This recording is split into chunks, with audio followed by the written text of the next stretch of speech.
नमस्कार मित्रांनो, माझं नाव आहे गणेश देवकोते आणि आपलं पुन्हा एकदा स्वागत आहे मराठी माहितीवाला या युट्यूब चॅनल मध्ये।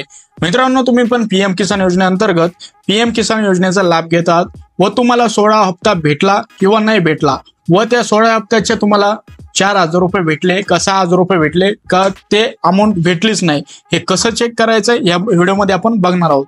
तर मित्रांनो, सर्वप्रथम तुम्हाला यायचं आहे पीएम किसान योजनेच्या वेबसाईट वरती। आता तुम्हाला इथं कन्फर्म स्टेटस दिसेल, तर आता त्यावरती तुम्हाला क्लिक करायचं आहे।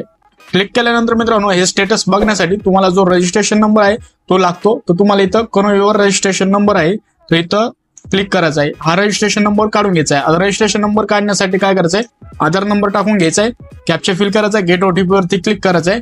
त्याच्यानंतर तुमचा जो रजिस्ट्रेशन नंबर आहे तुमच्या इथं दिसून जाईल ओटीपी सबमिट केल्यानंतर। मित्रांनो तिथे रजिस्ट्रेशन नंबर घेतल्यानंतर तुम्हाला या वेबसाईट वरती यायचं आहे। या वेबसाईटची तुम्हाला लिंक आपल्या व्हिडिओच्या डिस्क्रिप्शन मध्ये भेटून जाईल। तिथं तुम्हाला तो रजिस्ट्रेशन नंबर पेस्ट करायचा आहे। त्याच्यानंतर मित्रांनो हा कॅप्चा फिल करून घ्यायचा आहे। हा कॅप्चा फिल केल्यानंतर मित्रांनो गेट डाटावरती क्लिक करून घ्यायचा आहे। मित्रांनो इथे बघू शकतात, आता इथं फार्मर नेम, फादर नेम, विलेजचं नाव पण, परत सोबत रजिस्ट्रेशन नंबर, आधार नंबर, परत भरपूर अशी माहिती दिलेली आहे। मित्रांनो इथे तुम्हाला बघू शकता मोबाईल नंबर पण आहे, डिस्ट्रिक्ट पण आहे, परत तुमचा ऍड्रेस कुठला आहे ते पण दिला आहे। थोडं खाली आल्यानंतर इथं बघू शकतात जे बेनिफिशियरी स्टेटस आहे, तर किती इन्स्टॉलमेंट भेटलेले आहे आणि कोणत्या बँक मध्ये आलेले आहे। इथं पेमेंट स्टेटस पण बघू शकता, सक्सेस आहे मित्रांनो।